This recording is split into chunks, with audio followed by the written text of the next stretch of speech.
Nut Nerd Podcast, episode 276, Old Dogs, New Tricks.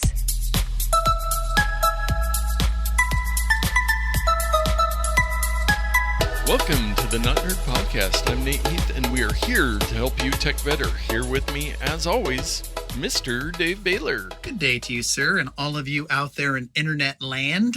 It's so good to be back. It's been a good week, a fine week. Yes, another week has passed, and we are a little bit bummed because we were under the impression, as was the whole tech universe, that there would be an Apple event on Tuesday, the day before this is released. So we usually do our special episodes, but lo and behold, that is no longer. And actually, John Prosser, one of the big leakers, will be shaving his eyebrows off because he said that's always his guarantee. So when we get around to some new Apple products, we will address that then, but not quite yet. Yes. But some follow-up. I did want to follow up. We were talking about using messages on your iPhone and your Mac and the Replies function and the group replies and all of that stuff. My wife was very adamant to tell me that, yes, she does do that on purpose. Okay, I assumed. And I have started using it this week too, especially with somebody like a spouse or, you and I, where we can often have 25 different topics going in at one time. It is nice to be able to reply to a certain text message to help avoid confusion. Absolutely. Very nice. Well, speaking of Macs and the new ARM M1 Macs, like you have, Dave, you found a great website, doesitarm.com. Yeah. So it's a terrible name. It's like, will it blend? Will it, whatever those websites are.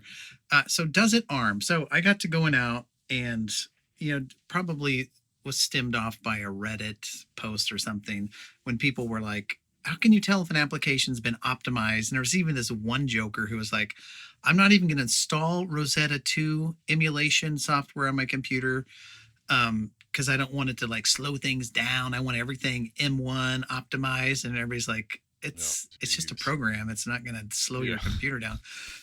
So anyway, I was like, well, how do you know? And I came across this site probably from the same forum.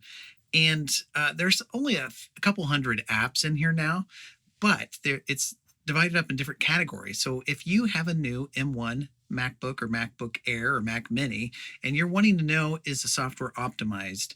This is a list of programs that people have tested on various hardware, and it's full of like check boxes for full native support. There's a little asterisk if it's running under it will run, but it's running under Rosetta emulation engine, or if it's completely unsupported. And so if there's a piece of software that you're curious about and the developer's not telling you whether it's compatible or whether it's optimized, then this website's a great resource, and it's growing all the time as more people participate and add more and more programs that they come across to this list. So I just thought it was kind of neat to share with everyone. Yeah. And I will say, if you are anywhere near an average user and are considering buying an M1 but are worried about your software, I mean, according to this site, it says 19% are unsupported. But I would guess those are applications that you have never heard of and would never need. Yeah. I mean, all of the major, major software, Microsoft, all that stuff, Adobe, it's going to at least work, and it's going to be just fine on Rosetta. If you're highly specialized, you might need to pay a little more attention. But for the average person, but this is good to just know how optimized things are, and more and more every day, and we're getting closer, and I cannot wait till they have a 16-inch ARM Mac, because I will probably be upgrading my laptop again. Absolutely. And I just looked, I refreshed the page, and there are actually 1,474 products listed. 55.6 are native, 22.7% are emulated, 16.5% need more info, and 5.2% of those 1,400 are unsupported. Okay, and I was looking at just games. Yeah. The games category, so that would make more sense. So there's a 5% chance that if you use some really weird applications that it wouldn't work on one of the new M1 Macs. But I'm I'm really recommending them to everybody. Dave, are you still pretty pleased with yours? Yep. For for the common man or the professional, they are a great upgrade in speed, and the form factor and function is the same as the one before. So if you liked what it was before, you're getting the same thing just with a faster chip. And then if you don't even care about what Intel chip M1, then you're not even going to notice. All you're going to notice is an increase in speed and productivity. Yes, they're nice. Well, speaking of updates, Google finally, we've been talking about this for months and months. They updated their major apps, and the link I'm posting in the show notes was actually Google's rival DuckDuckGo, a Twitter thread that they had saying, after months of stalling, Google finally revealed how much personal data they collect in Chrome and the Google app. No wonder they wanted to hide it. Hide it. Spying on users has nothing to do with building a great web browser or search engine. We would know. Our app is both in one. So DuckDuckGo taking a little shot at Google there. I did notice I have auto update finally turned on in iOS for myself, but I noticed there was a couple of the recent updates in there from Google, and I'm on the spectrum where it's like they're going to get it one way or another for me, so I'm not too worried. But they did finally come around, and I wonder if Apple kind of pressured them into saying, hey, you're like 3 months past due on this stuff. Let's just get it out there. And most people won't even notice if you're, not listening to this now and don't follow DuckDuckGo on Twitter. Yeah, I haven't been. You probably wouldn't even know that this was happening. So I haven't been 100% behind DuckDuckGo's marketing of all this stuff, basically singling Google out and saying Google sucks, we're the best, because it's a little disingenuous, and they're just completely different products. One is security and safety minded. The other one is we're going to collect as much data as we can about you to offer you great products and services. So they're not even after the same thing. So I like DuckDuckGo search. It's getting better and better. But yeah. Yes. And the first tweet or first reply to the tweet that's shown to me from Grandiose Chad at Captain Crunchy Nut. So not familiar with that person. It says, I'm fine with Google knowing all of that stuff. It's pretty much irrelevant to me. I'm completely okay with Chrome tracking all of this for purposes of rooting out domestic terrorism. Thank you. Okay, great. Okay, if that's where you're at, that's... I don't feel like that Google works for the police, or the FBI, but maybe they do. I don't know. Yes. And also, this past week, Apple is asking all apps to put, or requiring that they put these privacy labels. So at apple.com/privacy/labels, they now have, you can go on this webpage and look through every single one of their apps and what the privacy label is for that. So they even have like the airport utility, which is not even, I think it maybe still opens, but it's not supported anymore. And they've got, there's a lot of apps that Apple actually puts out themselves. Yeah. I just randomly clicked on the Measure app that's you might find on your phone. And it says app privacy. Data not linked to you. However, it does send usage data and diagnostics back to Apple. But there's no way anyone could track, Dave Baylor measured the width of that doorway. Yeah. So.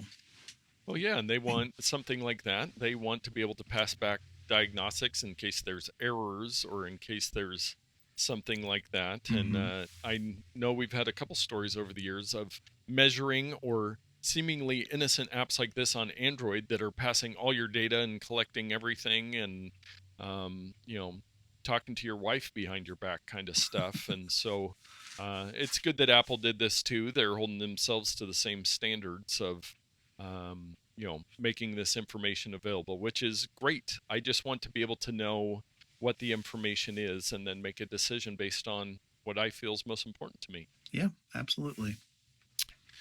And speaking of Apple, as we do often. Yeah, it seems like that's all we've been talking about today. Yes. Apple brand loyalty hits all-time high as Samsung loyalty dives. So about once a year, maybe even more often, these studies are put out, and they basically, I think the reasoning behind this one is asking, iPhone owners or Samsung phone owners, for your next phone, which brand will you buy? How loyal are you to the brand? And Apple's is at an all-time high. It shows that 91.9% of iPhone owners plan to buy another iPhone when they next upgrade, up 1.4% from 2019. Samsung, in contrast, has seen its own brand loyalty plunge. Selling, and then sell like cell phone, says that only 74% of Samsung smartphone owners plan to buy another Samsung model, down from 85.7% 2000. So that's a 11.7% drop. That is couldn't be too reassuring to the folks over at Samsung. Yeah, and I'm curious if those people, that's 11 point whatever percent, are going to switch platforms, or if they're just going to get another Android phone. Yeah. But it sounds like Samsung. Now, if I were to give Samsung a tip, and if you're out there listening, Samsung, maybe this is what you should do. You should probably stop with your practice that you've been doing for, 5 to 10 years now, of making fun of Apple for something, and then the very next version of your device or whatever, you do the exact same thing. I think the public's smarter than you think they are, and they start to notice these things like, why are you just lying about stuff? So anyway, that's my pro tip is don't lie to your customers. That seems like a great business tip in general. Yeah. And you know what else would be helpful? Dave's pro tip of the week. I'm going to blow your minds today. Do it. My friends out there in internet land. And Nate, I seriously doubt that you know this one. I mean, maybe you did. I haven't read it yet in the show notes. Yeah, I have not read it, so surprise me. I am ready to learn. Well, this is short and sweet, and it's for both iPhone users and Android users. I don't know who makes phone calls on their phones anymore. There's those weird segment of people who use, like, they talk on the phone. But anyway, for those people, and I got to be honest, it happens to me, but people are generally calling me. But I do call out occasionally. And I called my brother the other day, and this is what I tested it with. So if you have called somebody in the past and you bring back up your phone application. So go ahead, Nate, and pull out your phone application. Well, actually, you're using your phone, so never mind. Here, let me tap on the screen there as I record the video. So those of you at home can try this. Open up your phone application and then click on the keypad. So it's like the white screen with the numbers. And there's a green phone symbol at the bottom. If you tap that symbol, the last number you dialed will fill in at the top. And then you hit it a second time to call. So it's basically recalling your most recent phone call and giving you a very quick shortcut. Now, I did not know this before. I always go into my phone, I go into recents, and it shows who recently called or who you recently called. But don't even worry about that. Just click on the phone, click tap, tap. It'll dial back whoever you called last. And it's important to know that it does the tap, tap. So if you tap it and it's like, oh, that's not who I wanted to call. It's I forgot that was 2 calls ago or whatever. Yes. It'll show you before it actually dials the phone. So it's just a quick tip, and it does work on both Android phone app and on iPhone phone app. So if you're looking for a quick way to call your friends and family back, that's one way to do it.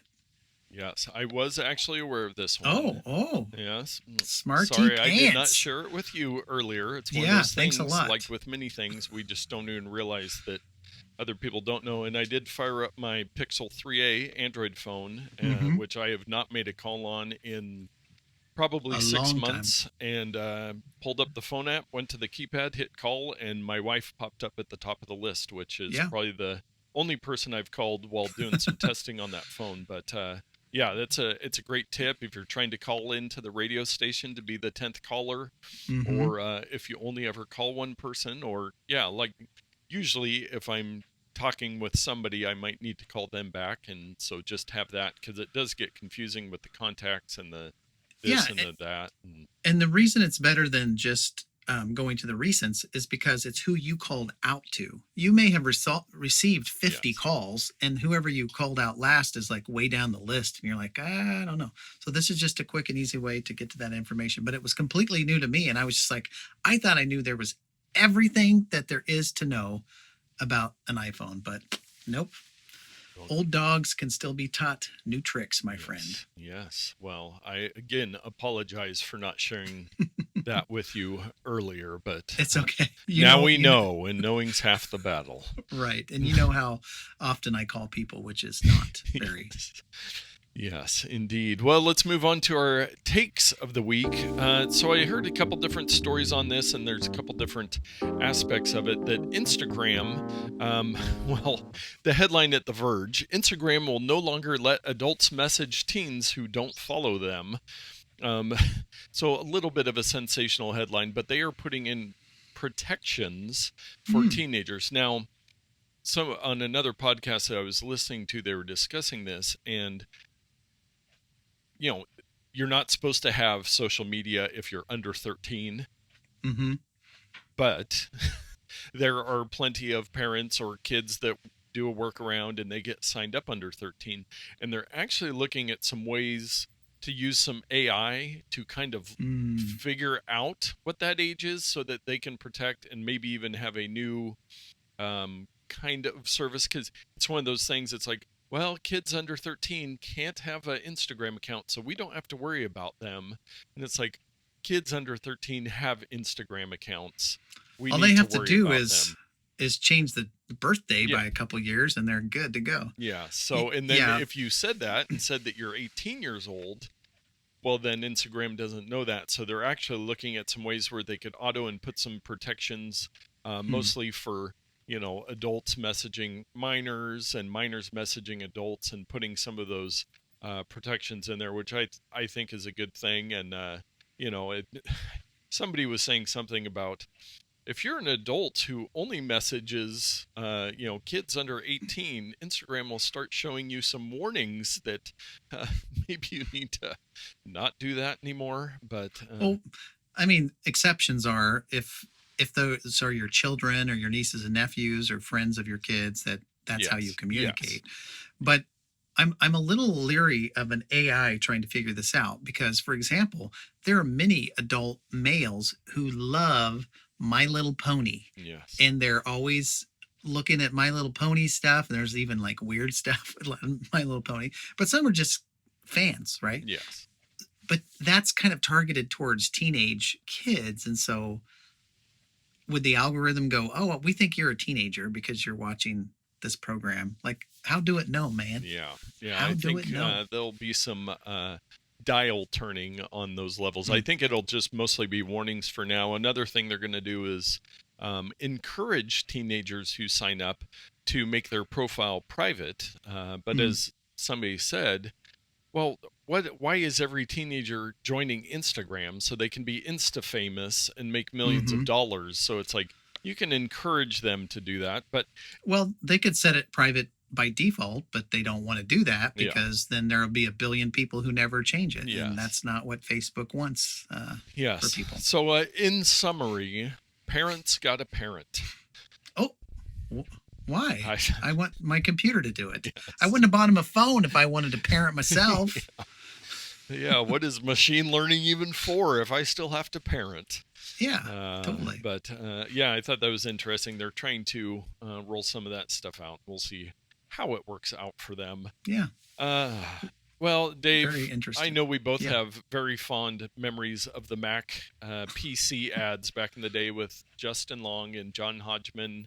When was that? The early 2000s? Yeah, it was a while ago. Yeah, I think it was the early 2000s, and it was basically a very cute and clever way to show how Macs were better than Windows. Well, if you'll remember I believe it was the last Apple event, at the very end, they had a little end scene with John Hodgman, who actually played the PC in those. Yeah. Well, now Intel has created an ad campaign with Justin Long touting Intel computers, and It's turtles all the way down. yes, Turtles all the way down.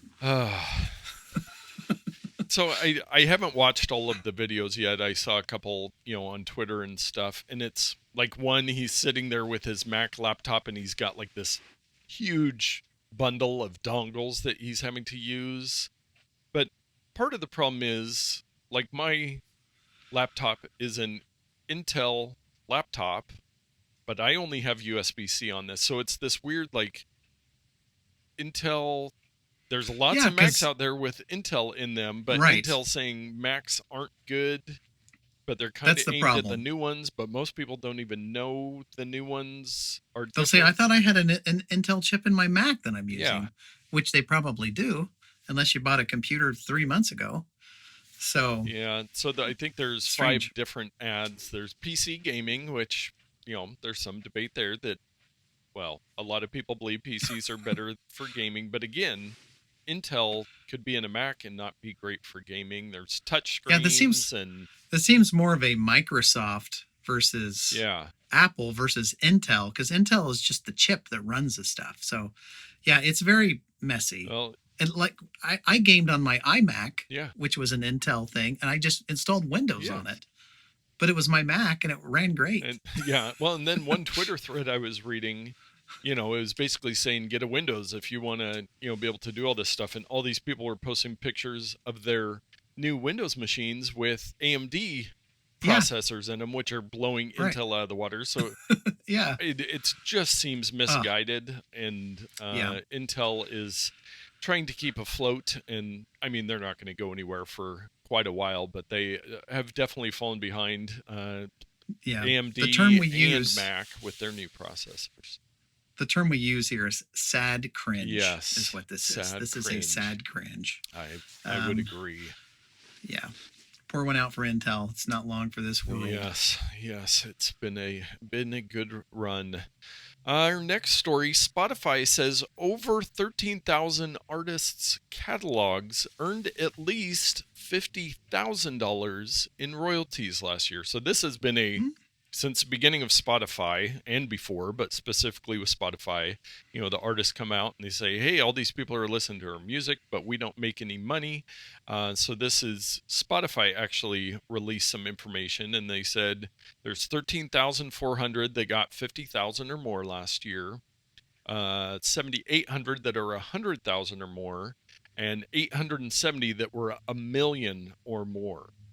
So that seems like a pretty good thing. I would be very interested to know, like, the breakdown of, let's say, the Eagles catalog on Spotify versus who are the kids listening to these days? Taylor Swift.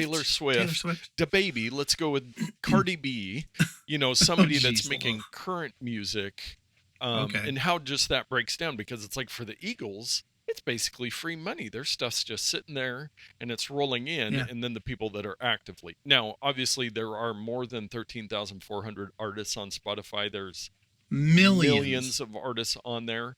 But a lot of them, if your music's not that good, or if you don't have a lot of visibility, or, a lot of people just don't know about you, then you're not going to make a lot of money. There's some artists I listen to that get, because you can see, it gives you some analytics of how many people listen, who only get a few thousand listens a month. There's like 1,000 people listening to their songs occasionally. And those people aren't making a lot of money, but I got to imagine they're making something, enough to buy a latte or whatever.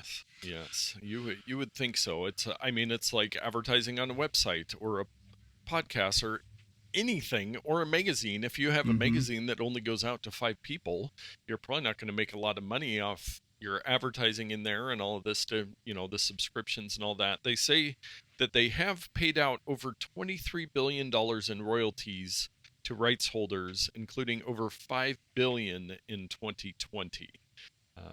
And one of the big things of the part of the story is that in 2017, they have numbers, and then they have the numbers in 2020, and they basically have doubled in every category in just a few years. Yes. Well, and the other thing with, you have your music on Spotify, but you also have it on Tidal and Apple Music and Pandora. And so you got got many sources, and Spotify, I believe, is still the top music streaming service. But there's a lot of competition there too. So just interesting to know that, hey, 13,000 people made at least 50 grand in royalties last year. Yep. That's quite a few. Yes, and kind of a security and privacy story that I came across. It's just an interesting tale over at Vice.com. And the headline, to get all the clicks, is a hacker got all my texts for $16. And so it's really highlighting the vulnerabilities in SMS text messages.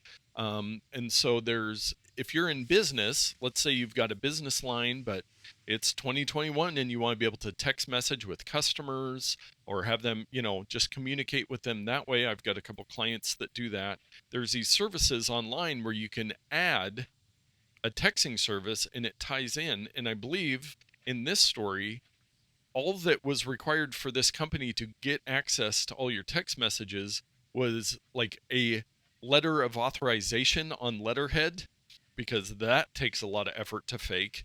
And so, well, and who uses letterhead? Yes, come on.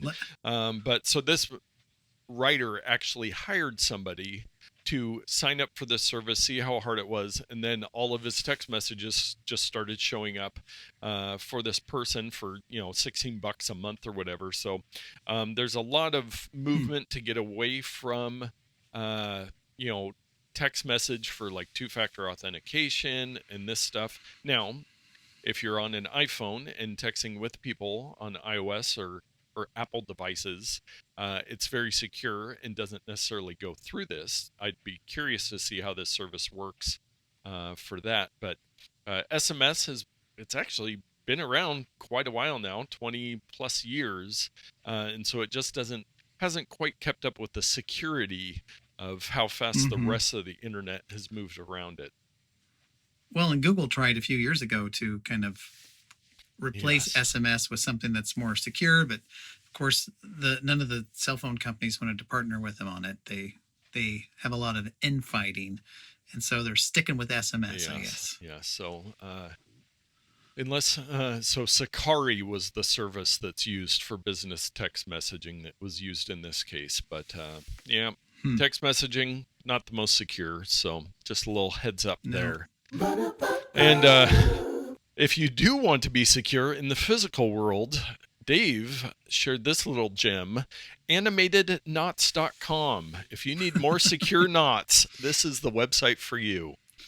Yeah, I've always been fascinated by knots, but I'm too lazy to just sit and learn all this stuff. Exactly. So I kind of live vicariously through these websites and books. And there was an app that you could download for your iPad that was free at one time. And I'm like, this is fascinating. And did I ever grab a piece of rope and try them? No. I'll remember.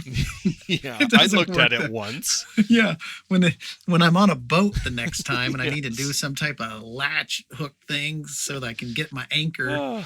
But anyway, this animatedknots.com is, clearly what it says is what it is. You go to the website and there are a couple categories. Let's go into climbing knots. There's the alpine butterfly bend. And I don't know that's absolutely animated, but you can click through a series of pictures that shows you step by step of exactly what you need to do. And I got to tell you, if you're going to be out there climbing, you need to learn this stuff. Don't be watching it on YouTube and think you know what you're going on. You need to practice it. Yes. So, but yeah, there's all kinds. There's nautical boating ones, fishing, scouting, anything you want. So maybe get your kids or your nieces and nephews or some young people around you and learn a couple of these and then blow their minds when you teach them a couple simple knots. Yes. I learned the old, I don't even know what it's called. It's a slip knot, right? Mm-hmm. I think that's it, where you make a loop and it's like a noose kind of where it slips. Yeah. I learned that. Well, only when I am going to hang some people. No, I use that. I learned it way back, like when I was in grade school, and I've used it ever since. I've used it a billion times at least. 1 billion. You just wrap around, slip knot. Yes. Boom. I can do it quickly. So find one that you need and use it. You could, I mean, it's free. What's not to like about free animated knots? Yes, and I believe they do have a phone app that you pay like $5 for that if you really need to have every knot saved onto your phone at all times because you're out in the wilderness. Maybe somebody like Elliot would need the Yes. app so that when he's charging his phone via solar out in the middle of the outback and he needs a new knot that he's never used before to tie there's up some his type game. of boar. There's a kangaroo that he wants to latch to a boar. Yes. And, whatever. Got to have the right knot for that one. Yeah, and for young people who are dating for the first time, there's a how to tie a tie section in there too. So there's the 4 in-hand necktie, the Pratt, the half Windsor, and the full Windsor. I mean, why go half when you could do the full, right? Yes. You know what I'm saying? Yes. So anyway, I used to know how to tie a tie. One of my goals in life is to not wear a tie again. I think even the last wedding or funeral I went to, I just wore a nice shirt under a jacket. Yes. I've officiated weddings and didn't wear a tie and DJ'd many weddings. And I mean, here on the West Coast, Pacific Northwest, things are much more casual. You know, at a wedding, you'll always have a few people in a tie, maybe the, groom and the groomsmen, even that's a little less consistent. But ties are just, man. We don't wear top hats and people don't walk around with canes anymore. Yes. So why did the tie stick around? I don't know. I feel for those who, for their jobs, must wear ties every day because it just seems antiquated in my book. But enough about that. I will mention on the Animated Knots website, I did notice there's a couple little extra buttons once you get into the knots. There's one where you can flip it horizontally and also vertically, so that if it just visually will help you do it better, and you can speed up or slow down the animations. You can play it, you can put it on loop. So they do have some nice little things built in there to make it easy for you to get those knots down. Yep, check it out. And we like to make it easy for you to spend money with our picks of the week. You got that straight. Now, I don't think I picked this one before, but it came to a point where I didn't care anymore because I like this product so much. Yes. And I'll see if I can bring it around into frame here. I don't think I can. the frailty of our setups in our studios. So there's our monitor, or my monitor. I gotta get my screen back here. So it's a monitor stand. Oh, jeez. I gotta fix this, or future Dave is gonna be, he's gonna be yelling at me going, I gotta reframe this. Okay, so back to this. It's not the monitor. It's the arm stand. So for those of you who have big monitors, you're like, oh, they just take up on my desk and I'm trying to put something there and there's a stupid stand in my way and it's just driving me crazy. Well, do a little research because you can pick up one of these monitor stands for next to nothing. You may think, oh, they're like $100. I can't spend $100 for a monitor stand. I didn't even spend that much on my monitor. Well, this one I purchased last December for my son, and I have subsequently got him a different one because he wanted a dual monitor setup. This is a single monitor one. But I'm like, oh, I want it because it works really well. This is the North Bayou monitor desk mount stand, full motion swivel monitor arm with gas spring computer monitor stand. It lists, I'm not even going to test you on this, Nate, but it lists for $60, which is just kind of an anchoring price.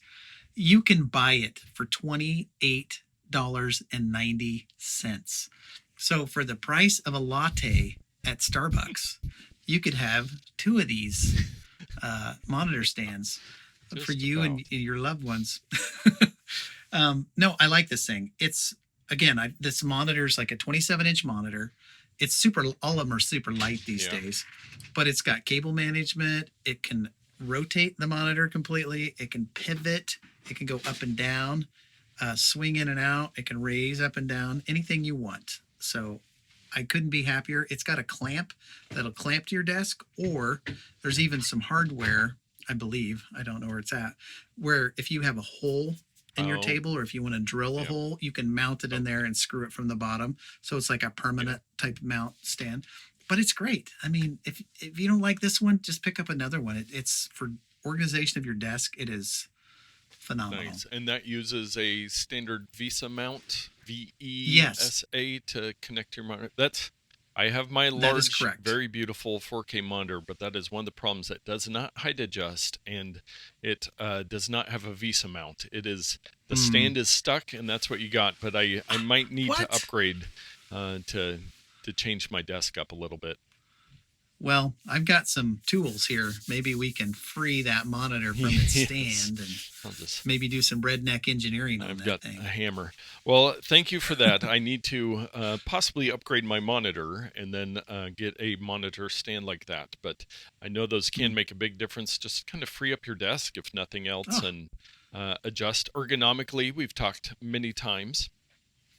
yes. Okay, well, my pick of the week this week is something that I found in a marketing Facebook group. I saw somebody made a post and I commented on that. And then I was looking at their other posts in the group and I saw that they were trying to market this product on Amazon a couple of years ago. And I said, "Hi, I've never really seen anything like that." And it is the Trek Stand hands free universal cell phone holder, tablet stand, and book holder for home, desk, bed, kitchen, video chatting, studying, and cooking. They needed it, etc. on the end of that. Hmm. Well, not for work. Yeah. It doesn't say work, so Uh, it's too bad for all of you who want to use it for work out Yeah, there. it's you cannot use it for that. Don't even Hmm. try. And we've talked about, you were just talking about a monitor stand, but we've talked about a million different phone holders and mounts and this and that. But this product is very unique. It is, if you just look at it, it looks like a yoga mat for a hamster. Yes, a very tiny a yoga mat, or like maybe a wrist rest on your Yes, desk. yeah, and it's very thin. So on the top it's kind of got the grippy foam, kind of like a yoga mat, and on the bottom it's more of a smooth foam.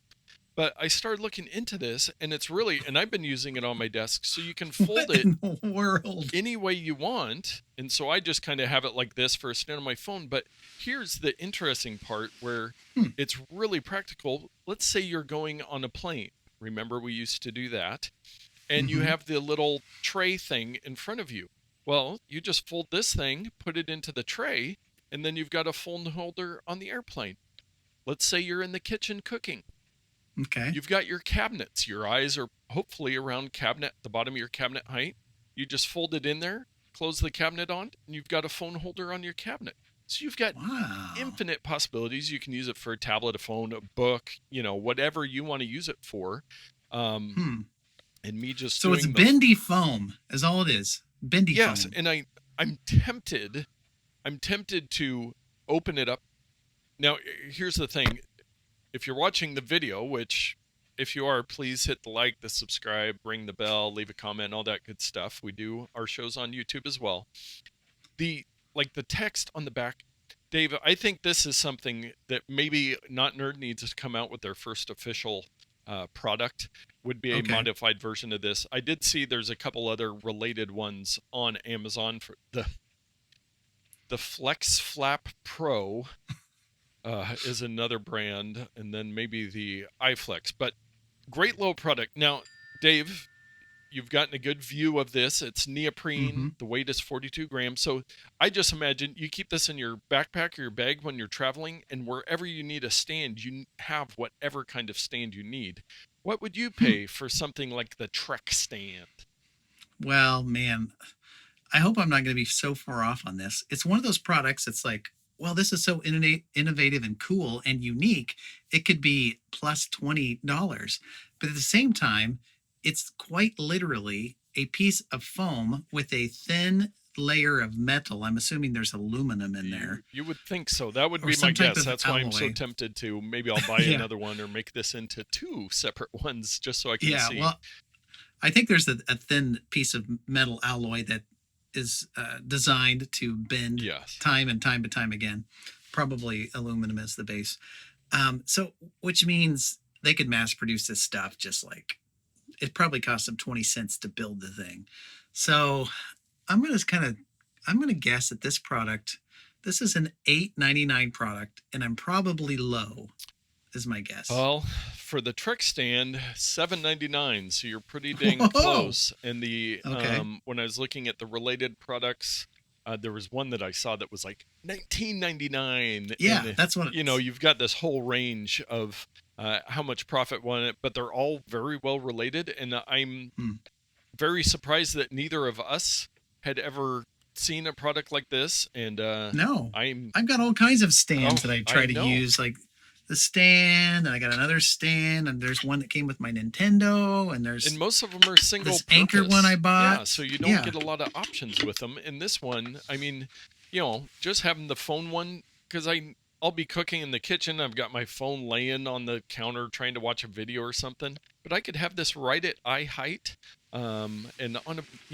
the possibilities are endless. And so I'll have a link in the show notes to the trick stand. I'll also have the North Bayou monitor desk mount stand and our Ramazon purchase of the week this week. We love it when you guys use our links to go do your shopping on Amazon. You can, if you're on your phone, just type in, open the web browser, go amazon.notnerd.com, and it'll redirect in. You can do your shopping, and we get a little kickback. Well, I was going through our anonymous reports, and I am very intrigued that somebody purchased the Vograi professional lab coat for women, men, long sleeve, white, unisex. Now that I'm reading, the picture is of a woman. Now that I'm reading that it's unisex, this might have been Todd. That's my first guess. For his Todd VHS videos. He's going to make more Dr. R.I.P. videos. R.I.P. VHS. Yes, his lab coat. Maybe he needed a new one. But yes, just a very simple lab coat, and it's one of those things I have not needed to purchase. I might pick one up. They're kind of stylish. Yeah. I mean, if you want to kind of feel like you're in the medical industry, this is one of those, don't try this at home. Wear one of these into a hospital and see how far into the place you can get before somebody's like, are you a doctor or are you just some guy wearing a lab coat? Yeah. You got me. Sorry. Worth a try. Yeah. I don't know what you're going to do inside the hospital, but. Yes. Let me send you over a picture, Dave, so that you can take a gander at the male wearing the lab coat, and he's wearing a tie. Poor guy. Oh boy. So pricing. Now I will say it's only 4 stars on 3,800 ratings, but it is the #1 bestseller in women's medical lab coats. And so there is a price range on this. So let's go. I'm going to go large, and we'll see what that is. Dave and listeners at home, lock in your votes. Dave, what would you pay? I'm just going to go with what popped in my head. It's probably low. But there's not much to this. I'm going to go $14.99. Well, you're pretty close. $17.99 for the large size one. Now, there's a bunch of different sizes, and it ranges from, let me go back to the full range, $16.99 to $26.99.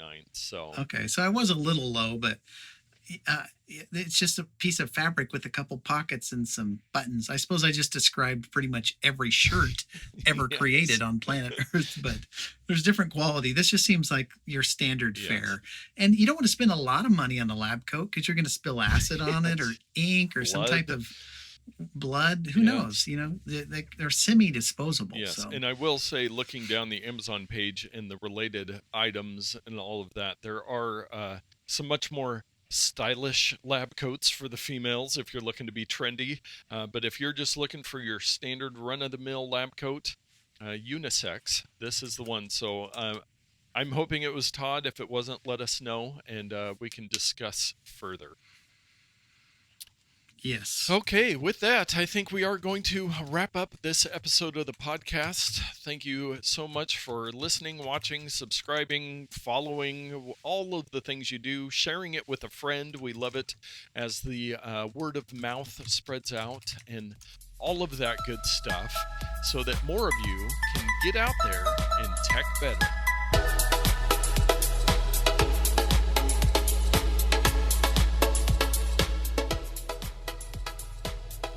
You won. Did I blink? The camera's not exactly where you are, so I had to look to see if I was still looking. Yeah.